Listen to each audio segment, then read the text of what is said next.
ጤና ይስጥልኝ የአዲስ ጆርናል ዩቲዩብ ቻናል ተከታዮቻችን፣ ለዛሬ አንድ ጽሑፍ ይዘንላችሁ መጥተናል። ላይክ፣ ሰብስክራይብ፣ ሼር በማድረግ ሐሳባችሁን ደግሞ ኮሜንት ላይ በማስፈር አብራችሁን ሁኑ።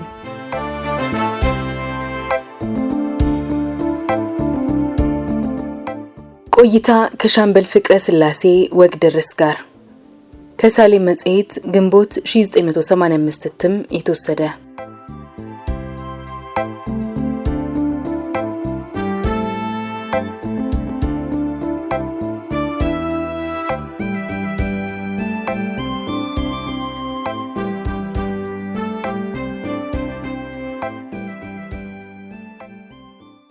ሳሌም፣ የእስር ኑሮ እንዴት ነው? ከበዶት ወይንስ እየለመዱት ነው? ሻምበል ፍቅረ ስላሴ፣ የማይለመድ ነገር የለም። ከዚህ ቀደም በእድሜ ለአንድ ሰዓት ያህል እንኳን ታስሬ አላውቅም ነበር። ግን ሰው መቼም የመጣበትን መቻል ስላለበት ይኸው ችለን ተለማምደን እንኖራለን። ሳሌም፣ ኢህአዴግ ከመግባቱ በፊት ከሀገር ለመውጣት አልመከሩም ነበር? ሻምበል ፍቅረ ስላሴ፣ አልሞከርኩም። ያኔኑ የኔን መንግስት ነበር የምፈራው። እኔ በወጣ በቤተሰቦቼ ላይ ምን ሊያደርስ እንደሚችል አስባለሁ። በጡረታ የኖርኩት 1 ዓመት ከ7 ወር የቁም እስር ያህል ነበር። በቀጥታም ሆነ በተዘዋዋሪ እንቅስቃሴ በቁጥጥር ስር ነው። ከቤት እንኳን ወጣ ስል ክትትል ነበረብኝ። ኢህአዴግ ሊገባ አካባቢም መውጣት አስቸጋሪ ነበር። ኢህአዴግ ሲቀርብ የደህንነት ሚኒስትሩን በአዲስ አበባ ውስጥ ችግር ሊፈጠር ነው፣ እኛስ የመጣነውን እንቀበላለን፣ ህፃናት ለምን ይሞታሉ? ሁሉም ባለስልጣን ዘመዶቹን እያስወጣ ነው፣ ለምን አትፈቅዱልኝም? በማለት ተማጸንኩ።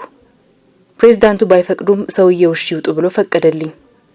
ሳሌም፣ ኮሎኔል ተስፋዬ። ሻምበል ፍቅረ ስላሴ፣ አዎን። እና ኢህአዴግ ከመግባቱ 1 ወር በፊት ልጆቼን ወደ ውጭ ላኩ። ኢህአዴግ እንደሚገባ አውቅ ነበር። ገና ጡረታ እንደወጣሁ ለልጆች ትምህርት ቤት ማመላለሻ መኪና ስለሌለኝ፣ ለትምህርት ቤትም የሚከፈለኝ ብር ስለጠፋ፣ መኖሪያ ቤትም ስላልነበረኝ ልጆቼን ውጭ የሚኖሩ የእናታቸው ዘመዶች ጋር ለመላክ መንግስትን ጠይቄ ነበር። አልፈቀደልኝም። እንደ መያዣ ያደረጋቸው ይመስለኛል። በመጨረሻ ልጆቼን እንዳስወጣሁ ወዲያው ሰውየውም ኮበለሉ። የቀድሞ ባለስልጣኖች እንዳይንቀሳቀሱ ትዕዛዝ ተሰጥቶ ስለነበር ሰውንም በየመንገዱ ያስሩ ይገድሉ ስለነበር በበኩሌ ከቤት ያለ መውጣትን መረጥኩ። ሳሌም፣ ከዚያስ? ሻምበል ፍቅረ ስላሴ፣ ኢህአዴግ ሊገባ 3 ቀን ሲቀረው ባለቤቴም ተፈቅዶላት ወጣች። ሳሌም፣ አሁንም በኮሎኔል ተስፋዬ ፈቃድ ነው? ሻምበል ፍቅረ ስላሴ፣ አዎ። ከዚያ አንድ ራሴን ብቻ ቀረው ማለት ነው። የሚመጣውን ሁሉ ለመቀበል ተዘጋጅቼ ጠበቅኩ። ከዚያም ይኸው እንደምታዩት እስር ቤት ገብተናል። ሳሌም፣ ከቀድሞ ፕሬዝዳንት ጋር የነበራችሁ ዋነኛ ጥል ምን ነበር? ሻምበል ፍቅረ ስላሴ፣ ጥል ነው ማለት አይቻልም፣ አለመግባባት ነው።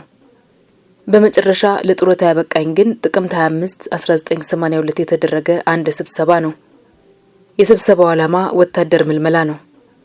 የሰውየው ፍላጎት በጣም በርካታ ወታደሮች መልምሎ ጦርነቱን መቀጠል ነበር። ምልመላውን ማካሄድ ግን ፈጽሞ አይቻልም ነበር። ይህንን እንቅስቃሴ የሚደግፍ የኢኮኖሚ አቅም የለም። ሰራዊቱን ለመምራትና ለማዋጋት የሚያስችል ሁኔታም አልነበረም። በጉዳዩ ላይ በጣም ተከራከርንበት። በመጨረሻም የሰውየው ሐሳብ ከሞላ ጎደል ተቀባይነት አላገኘም። እናም በጣም ተናደዱ፣ አኮረፉ። ወዲያው ደብዳቤ ደረሰኝ። ካንተ ጋር ልንሰራ የማንችልበት ደረጃ ላይ ስለደረስን ስራህን ለሁለተኛው ሰው አስረከበህ ውሳኔ ተጠባበቅ የሚል ትዕዛዝ ተሰጠኝ። ከዚያ ጊዜ ጀምሮ እቤት ቁጭ አልኩ። ሳሌም፣ ስለ ግንቦት 8ቱ የመፈንቅለ መንግስት ሙከራ ምን ያህል ያውቁ ነበር? ሻምበል ፍቅረ ስላሴ፣ ግንቦት 8 ፕሬዝዳንቱ ለጉብኝት ጀርመን ስለሚሄዱ ሁላችንም ለመሸኘት አውሮፕላን ጣቢያ ሄደን ነበር። ከሸኘናቸው በኋላ ወደ የቤታችን የተመለስ ነው። ምሳ በልቼ አንድ መጽሐፍ እያነበብኩ ሳለ 9 ሰዓት ገደማ ከቢሮ ስልክ ተደወለልኝ። አሬ የመከላከያ ሚኒስቴር ውስጥ ጀነራል መኮንኖች ስብሰባ እያደረጉ ነው፣ በአስቸኳይ እንድትመጣ የሚል የግል ጥሪ ሲደርሰኝ በፍጥነት ደርግ ጽፈት ቤት ሄድኩ። ስደርስ ግቢው ትርምስ ውስጥ ነው ያለው። ጉዳዩን በዝርዝር ጠይቄ ተረዳው። እንደ ማስታወቂያና ቴሌኮሙኒኬሽን ያሉት መስሪያ ቤቶች አልተያዙም። ይሄ ነገር ከቁጥጥር ውጪ እንዳይወጣ መከላከያ ሚኒስቴር ተከቦ እንዲቆይና የመገናኛ አውታሮችም እንዲጠበቁ ትዕዛዝ ሰጠው። ወዲያው የፖለቲካ ቢሮና የመንግስት ምክር ቤት አባሎችን እንዲሁም ሌሎች ከፍተኛ ባለስልጣኖችን ሰብስባ ጠርቼ ስለ ሁኔታው አስረዳዋቸው። ውይይት ተደረገ። በመጨረሻም ነገሩ በሰላም እንዲያልቅ ሰዎቹ እጃቸውን እንዲሰጡ ብቻ ይጠየቁ ተብሎ 2 ሰዎችን ወደ መከላከያ ሚኒስቴር ላከን። እናንተ ዝም ብላችሁ ነው የምትቀልዱት፣ ያለቀለት ጉዳይ ነው ብለው መልእክተኞቹን መለሷቸው። እንዲያውም ከተባውን እንደበድባልን የሚል ማስጠንቀቂያ ሰጡን። ስንነታረክ ጊዜው እየመሸ መጣ። የአየር ኃይል በረራም ቆመ። በመጨረሻም እዚያ ውስጥ ያሉት ሲቪሎች ቀስ በቀስ መውጣት ጀመሩ። ከዚያ በፊት እርስ በርስ ስምምነት አልነበራቸውም። ከተወሰነ ጊዜ በኋላ ከ2 ሰዎች በቀር ሌሎች ተራ በተራ እጃቸውን ሰጡ። ሳሌም፣ 2ቱ ማንና ማን ናቸው? ሻምበል ፍቅረ ስላሴ፣ ጀነራል መርድና ጀነራል አማሃ። 2ቱም ራሳቸውን ገድለዋል። ሳሌም፣ የመንግስቱን ይዘት ለማሻሻል እንሞክራለን ነበር ያሉት። እርሶ መንግስት ስህተቶች የሉበትም የሚል እምነት ነበሩ ማለት ነው? ለምን አልተባበሯቸውም? ሻምበል ፍቅረ ስላሴ፣ አንደኛ ነገር እነሱ ትብብር አልጠየቁም። ማናችንም የምናውቀው ነገር የለም። እንዲያውም ሁላችንንም እንደ ጠላት ለማየት ነው የሞከሩት እንጂ አንዳንድ ለውጦችን ለማድረግና ሰላም ለማምጣት የህዝቡንም ኑሮ ለማሻሻል አቅደው ስርዓት ባለው መልክ አድርጎት ቢሆን ኖሮ ማንም ሰው ሊተባበራቸው ዝግጁ ነበር። ሳሌም፣ እርሶ የወዝ ሊግ መሪ እንደነበሩና በኋላም የሊጉ አባላት የነበሩ ጓዶቹን ክደው ኢሰፓ እንደገቡ ጭምጭምታ ነበር። ሻምበል ፍቅረ ስላሴ፣ ምንም ተጨባጭነት የሌላቸው ነገሮች በብዛት ነው የሚወሩት። እኔ የወዝ ሊግ አባል ልሆን ቀርቶ ሊጉ ራሱን እንደ ድርጅት ያወቅኩት የህዝብ ድርጅት ጽህፈት ቤት ከተቋቋመ በኋላ ነው። ያኔ መኢሶን፣ ኢሃፓ፣ ወዝ ሊግ፣ ማሌሪድ ወዘተ የተባሉ ድርጅቶች እንዳሸን በፈሉበት ጊዜ ሰራዊቱ በድርጅቶች ስም እንዳይከፋፈል ከፍተኛ ጥረት ማድረጋችን ትክክል ነው። እናም ለዚህ መስቀልቅል ፖለቲካ አንድ የተማከለ አመራር ሰጥቶ የሀገራችንን አንድነት ለማስጠበቅ ራሱን የቻለ ድርጅት ያስፈልጋል የሚል የግል ሀሳብ መጥቶ አብዮታዊ ሰደድ የሚባለውን ድርጅት አቋቁመናል። ሳሌም፣ በወዝ ሊግ አመራር ውስጥ አልነበሩም ማለት ነው? በመጀመሪያ ሻምበል ፍቅረ ስላሴ፣ ወዝ ሊግ የሚባለውን አላውቀውም ስልህ። ሳሌም፣ በኋላም አልገቡም። ሻምበል ፍቅረ ስላሴ፣ እንዴት እገባለሁ? እኔ ራሴ ከአብዮታዊ ሰደድ መስራቾች አንዱ እኮ ነኝ። ሳሌም፣ ስለ አፄ ኃይለ ሥላሴ አሟሟት ምን የሚያውቁት አለ? ሻምበል ፍቅረ ስላሴ፣ ምንም የማውቀው ነገር የለም። ምክንያቱም በወቅቱ ሞስኮ ትምህርት ላይ ነበርኩ። መሞታቸውን የሰማሁት እዚያው ሞስኮ ሆኜ ነው። ሳሌም፣ 60ዎቹ ባለስልጣኖች የተረሸኑ ጊዜ እዚህ አልነበሩም? ሻምበል ፍቅረ ስላሴ፣ ነበርኩ።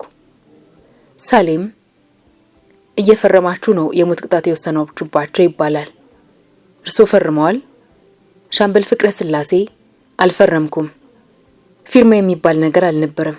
ዝም ብሎ በድምጽ ብልጫ ነበር የሚወሰነው። ሊቀመንበሩ የስም ዝርዝር ይዞ ይመጣና ተራ በተራ እያነበበ እዚህ ላይ አስተያየት ስጡ ይላል። ግማሹ እጁን ያወጣል፣ ግማሹ አያወጣም። ድምጹ ይቆጠራል። ከዚያ በድምጹ መሰረት ይወሰናል። ሳሌም፣ የእርሶ ድምጽ ምን ነበር? በእነማን ላይ እንደወሰኑት ይሎታል? ሻምበል ፍቅረ ስላሴ፣ የኔ ድምጽ በማን ላይ እንደነበር ማስታወስ ይከብደኛል። በተወሰኑት ላይ ደግፌ እጄን አውጥቻለሁ፣ በተወሰኑት ላይ አላወጣውም። በሁሉም ላይ የሚያወጣ ሰው አልነበረም። ሳሌም፣ የእናንተንና የኃይለ ሥላሴን ባለስልጣኖች የእስር ሁኔታ ሲያነጻጽሩት ምን ይመስላል? ሻምበል ፍቅረ ስላሴ፣ የእነሱን ሁኔታ በዝርዝር አላውቀውም። በአጠቃላይ ግን በዛ ጊዜ የነበረው የእስር ሁኔታ ካሁኑ ትንሽ ጠበቅ ያለ ይመስለኛል። ሳሌም፣ አሁን እስር ቤት ሆነው ሲያስቡት በእነዚያ ባለስልጣኖች ላይ የሰጣችሁት ፍርድ ትክክል ነበር ይላሉ? ሻምበል ፍቅረ ስላሴ፣ ከአመታት በኋላ ወደ ኋላ ተመልሶ ልክ ነበር አይደለም የሚባልበት ሁኔታ የለም። አንድ ነገር መታየት ያለበት በዚያው በወቅቱ ከነበረው ሁኔታ ጋር በማንሳት ነው። በእኛ ጊዜ የተደረገውን ሲደግፍ የነበረ ሁሉ አሁን ልክ አይደለም ይላል። ሳሌም፣ ደራሲ በዓሉ ግርማ ከስራው የተባረረው ከጠቅላይ ሚኒስትሩ ቢሮ በመጣ ትዕዛዝ ነው ተብሏል። ለምን ነበር ከስራ ያሰናበቱት? ስለ አገዳደሉስ ምን የሚያውቁት ነገር አለ? ሻምበል ፍቅረ ስላሴ ስለ በዓሉ ግርማ አሟሟት በወሬ ከመስፋት በቀር የማውቀው ነገር የለም። ሰውየው ያንን መጽሐፍ ጻፈ በተባለበት ሰሞን የኛ ፕሬዝዳንት ስልክ ደውለው በዓሉ ግርማን ከስልጣን አስነሳው አሉኝ። እናም ከዛሬ ጀምሮ ከስልጣን ተነስቷል የሚል ደብዳቤ ተጻፈለት። የተሾመውም ከመንግስት ምክር ቤት በተሰጠው ደብዳቤ ነበር። የተነሳውም ከሚኒስትሮች ምክር ቤት በተላከ ደብዳቤ ነው። ከዚያ በኋላ ይታሰር የሞት የማውቀው ነገር የለም። ሳሌም የእርሶ ስም ግን አብዛኛውን ጊዜ ከብርና ከዝርፊያ ጋር ነበር የሚነሳው። በሚሊዮን የሚቆጠር ገንዘብ አላቸው። አትራፊያን ንግድ ፈቃዶችን ለቤተሰብና ለዘመድ ይሰጣሉ ይባል ነበር። ሻምበል ፍቅረ ስላሴ የዚህ አይነት ነገሮች ናቸው ብዙ ጊዜ አእምሮዬን በጣም የሚነኩት። እኔን አስመልክቶ የሚባሉ ነገሮች በሙሉ ሆን ተብለው የተቀነባበሩ ነገሮች ናቸው። ሳሌም በማን የተቀነባበሩ? ሻምበል ፍቅረ ስላሴ ታሪኩ ረጅም ስለሆነ እከሌና እከሌል ከማለት እዚሁ ላይ እናቆመው። ስለሌና ዘመዶቼ የሀብታምነት ግን የተወለድኩበት የቀጨኔ አካባቢ አይታችሁ ሰው አነጋግራችሁ መረዳት ትችላላችሁ። የድሃ ልጅ ነኝ። አብዮቱ ውስጥ ሙሉ ተሳታፊ የሆንኩትም ለድሆችና ለችግረኞች መፍትሄ ያመጣል በሚል እምነት ይመስለኛል። በጣም አጥብቄ የምቃወማቸው በስልጣን የሚባልጉ ሰዎችን ነው። በዘመድ አዝማድ የሚሰራም ስራ አጥብቄ እጠላለሁ። ለምሳሌ እኔ 1000 ከምናምን ብር ነበር ደሞዝ የሚያገኘው። ከዛ ውስጥ ለቤት ወጪ 900 ብር ሰጥቼ ለኪስ የሚተርፈኝ 100 ብር ብቻ ነበር። ከዚያችም ውስጥ 20 ወይንም 50 ብር ለተቸገረ ሰው ልሰጥ እችላለሁ። 17 ዓመት በመንግስት ስልጣን ላይ በአጠቃላይም 30 ዓመት በመንግስት ስራ ላይ ቆይቼ አንድ ብስክሌት እንኳን የለኝም። ዘመዶቼ በአጠቃላይ ድሆች ናቸው። ጉልበት የሚቸረችሩም አሉ። አሁን ሄዳችሁ ማየት ትችላላችሁ። ሳሌም እንዲህ የሆኑት ዛሬ ነው ወይስ በፊትም? ሻምበል ፍቅረ ስላሴ አሁንም በፊትም።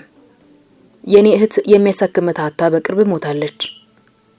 አእምሮ ያለው ሰው በሚሊዮን የሚቆጠር ገንዘብ ኖሮት ቤተሰቦቹ ዘመዶቹ በረሃብ ሲሰቃዩ ጉልት ሲነግዱ እንዴት ዝም ብሎ ያያል? ውጪም ሆነ እዚህ ለልጅ የሚተላለፍ ሀብት እንዳለኝ ተደርጎ ይወራል። ልጆችን የተቀበሉኝ ውጪ የሚኖሩ ሰዎች 3ቱንም ልጆች ሊያስተምሯቸው አልቻሉም። እባካችሁ አባታችሁ እስረኛ ስለሆነ እርዱልን ተብሎ ለበጎ አድራጎት ድርጅት ይነገራል። በጎን ጥናት ይደረጋል። እነዚህማ ስንት ሚሊዮን ህዝብ ገንዘብ የዘረፉ ሰው ልጆች ናቸው። ስንትና ስንት ድሃ ኢትዮጵያዊ ያለ እነዚህ እንዴት ትረዳላችሁ ይባላል። እና ልጆቼ በመማር ላይ መሆናቸውን እንኳን እርግጠኛ አይደለሁም። ሳሌም ህንዱ የተያዘው ወርቅ ግን ከርሶ ዘመዶች እንዲያውም ከባለቤቶች እንደተያዘ ነበር የሚነገረው። ሻምበል ፍቅረ ስላሴ ሚስጥሩ ወደፊት ይወጣል። ህንድ ውስጥ በዚህ በወርቅ ሽያጭ ተያዘ የተባለው ሰው የአየር ኃይል አባል የነበረና እኔ የማውቀው ግለሰብ ነው። አየር መንገድ ውስጥ የተመደበ ደህንነት ሰራተኛ ነበር። አሁንም እስር ላይ ይገኛል። ሄዳችሁ እሱን መጠየቅ ትችላላችሁ። ስለ ጉዳዩ የሚያውቁ ሰዎችም ዛሬም በህይወት አሉ። ሳሌም የወርቅ መጥፋቱ ዜና ከእርሶ ስም ጋር ብቻ የተያያዘው ለምን ይመስሎታል? ሻምበል ፍቅረ ስላሴ ከኔ ስም ጋር መያያዙን ስሰማ ፕሬዝዳንቱ ጋር ሄጄ ችግሬን በግልጽ ነገርኳቸው። ጉዳዩ በአስቸኳይ ተመርምሮ ውጤቱ ለህዝብ እስኪገለጽ ድረስ ከስልጣን እንዲያሰናብቱኝ ስል እባክህ ዝም በል የሚያሰሩት ወሬ ነው ተባለና ከዚያ አንድ መርማሪ ኮሚቴ አቋቋሙ። የኮሚቴው አባላትም እዚያው ድረስ በመሄድ ውጤቱን ይዘው ተመለሱ። ዝርዝሩን እኔ አላየሁትም፣ ግን የምርመራ ውጤት ለደህንነቱና ለእርሳቸው ደርሷል። ለምንድን ነው ይሄ ነገር ይፋ የማይሆነው ብዬ ብጠይቅ አያስፈልግም አሉኝ። ይሄን የሚሉት የኔ ስም እንደተበከለ እንዲቆይ ስለሚፈልጉ ነበር። የአሁኑ መንግስት ሀቁ እንዳይወጣ ፍላጎት ይኑሮ አይኑሮ አላውቅም እንጂ ዝም ያለው ሚስጥሩን ማየት አቅቶት አይደለም። እኔ አሁን የማስፈራ ሰው አይደለሁም፣ እስረኛ ነኝ። ማረጋገጫ ተገኘ። ሌባ ነው ብሎ ለምን አያጋልጡኝም? የኛስ መንግስት ስሜን ለማጥፋት ነበር። ያውንስ መንግስት ለምን አያወጣውም? ሳሌም በተረፈ እርሶ አጥፍቻለሁ፣ ህዝብ በድያለሁ የሚሉት ነገር የለም? ሻምበል ፍቅረ ስላሴ በወቅቱ የነበረው ሁኔታ አስገድዶን ከወሰድናቸው እርምጃዎች ውስጥ ባይደረጉ ይሻል ነበር የምላቸው አሉ። ለምሳሌ የ60ዎቹ ባለስልጣኖች ሞት አሁን ሳየው በሌላ መልኩ ብናስተናግደው ይሻል ነበር ላለው ስተታል ተሰራም ለማለት ያስቸግራል። ሳሌም በፖለቲካ ጣጣ ብዙ ከፍተኛ ባለስልጣኖች፣ ታዋቂ ግለሰቦች፣ በአጠቃላይ በርካታ ኢትዮጵያውያን ሞተዋል። ከሁሉም ይልቅ እርሱ እኮ የሀገር አውራ ነበር፣ ምን ነው ባልሞተ ብለው የሚያዝኑለት ሰው አልነበረም? ሻምበል ፍቅረ ስላሴ እኔ ለሁሉም አዝናለሁ፣ ግን በውስጥ የተደረገው የፖለቲካ ግብ የስልጣን ሽሚያና ትግል ያስከተለው መዘዝ ይመስለኛል። ሽኩቻውና መጠፋፋቱ በኋላ ቀር ሀገሮች ሁሉ ያለ ነው። ሳሌም በአጠቃላይ ግን የኢትዮጵያን ሕዝብ ጠቅመነዋል፣ ሰርተንለታል ብለው ነው የሚያምኑት? ሻምበል ፍቅረ ስላሴ ማንም ይመንበት ማንም አይመንበት ብዙ ቁም ነገሮች ሰርተናል። ሳሌም አሁን ካለውና በፊት ከነበረው ስርዓቱ የቱ የተሻለ ነው ይላሉ? ሻምበል ፍቅረ ስላሴ የኢትዮጵያ ሕዝብ ነው መፍረድ ያለበት። እኛ እስረኞች ነን። በመገናኛ ብዙሃን እንደምንሰማው ከሆነ ያለፈው የተወገዘ ያሁኑ የተከበረ ነው። ለዛሬ አበቃን።